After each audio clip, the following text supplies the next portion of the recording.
This is Jessica Wozniak here, and I'm going to show you my week 6 submission for Nails Magazine's Next Top Nail Artist, hosted by CND. I chose nails based off of the Fall/Winter 2016 collection. I saw this super cute, fun manicure that was based off of the King and Queen of Hearts, and so I came up with these guys. We were asked to use Vinylux on 5 nails, and I can't wait to show you how I did it. Because Vinylux is all about long wear, I decided to make these nails super duper long. I did so by adding 2 future forms on top of each other, and then I squeezed them together to make a nice C-curve shape. Then I fitted it onto my natural nail. Making these nails super duper long was a big challenge for me, but I think it's good to push myself. So the one thing that I learned along the way is to make sure that the center line down the center of the nail is even with the center of your finger, and then to make sure this dotted line along the edge is nice and even as well. Once I make sure that everything is looking nice and even, I'm going to check it from all angles and especially make sure that my C-curve is even. See, there you go, you can see I'm squishing it down to making it nice and smooth. Then once it's all smooth, we're going to put the tabs together to make sure everything is nice and fit. And to make these super long nails, I am using my best friend Plexi Gel. So first off, I'm using Bonder, and then I'm going to go on with Builder. And with this builder, I'm going to be making one even layer all the way down to the end of the form. Since this is super long and I don't want the edges to goop, I'm going to be using a little flashing cure light just to make sure that it's kind of frozen in place before I put it in for a full cure. And since this is a thin layer of gel, we have to be careful to take off the form. So squeeze it from the bottom and be super gentle, take your time.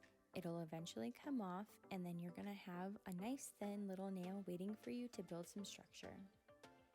Once you have enough structure in place, you're gonna start finish filing. File from the sidewall straight down, and you can see I'm using my opposite finger to keep a little bit of stability on this nail because it's super long. And then I'm gonna go from the bottom to make sure that the C-curve is completely even.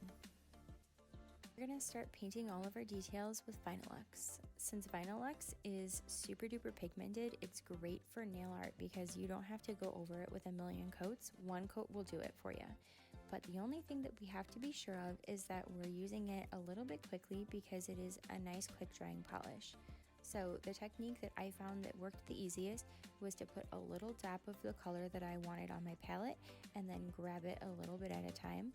I also had a container of acetone sitting next to me, and I would dip my brush in there and clean it often.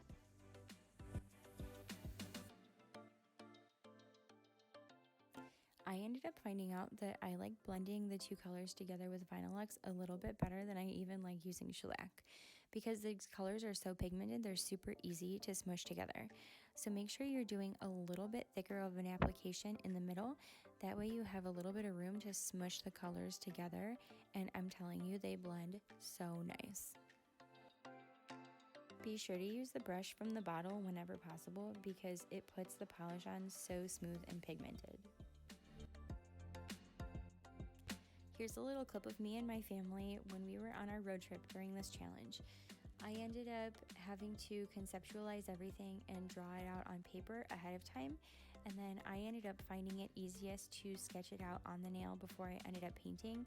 Because Vinylux does dry quickly, you want to make sure you have a good game plan in place, and so this method worked out really great for me.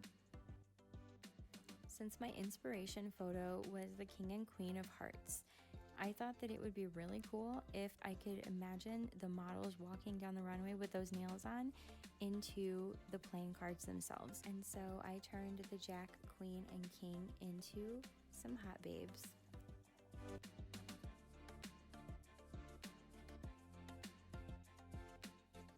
One thing I'd also like to mention is how easily Vinylux blends together. I ended up mixing colors together on my palette to get the exact custom color that I wanted for specific pieces in this set, and they blended together really nicely and were just as richly pigmented as coming out of the bottle.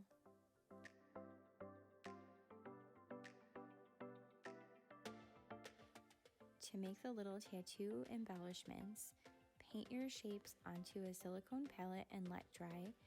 Also use the gel-like top coat and allow it to dry completely. For the ring, use safety pin, Bellini, and some gel-like top coat and marble them together. Once they're completely dry, you're able to pick it up and cut it into the shape that you want. To adhere your ring together, use a small piece of glue. I found out through trial and error that if you try to use any Vinylux products, it will make this turn back into a nail polish consistency, so do not go that route. To put on the rest of your temporary tattoos, use some eyelash glue. And here is the finished look. I chose to do this set in a pastel colorful palette because I thought it would just be a really cool modern take on the royal flush. So I also decided to do two sides of the models just like you see in the playing cards because it was a little bit tougher, so I wanted to push myself a little bit more, and I'm just so excited with how this set turned out. Alright guys, thank you so much for watching. Thank you Nails Magazine, and thank you C&D for hosting this competition and giving me this opportunity. I hope we'll see you guys back next week. Bye!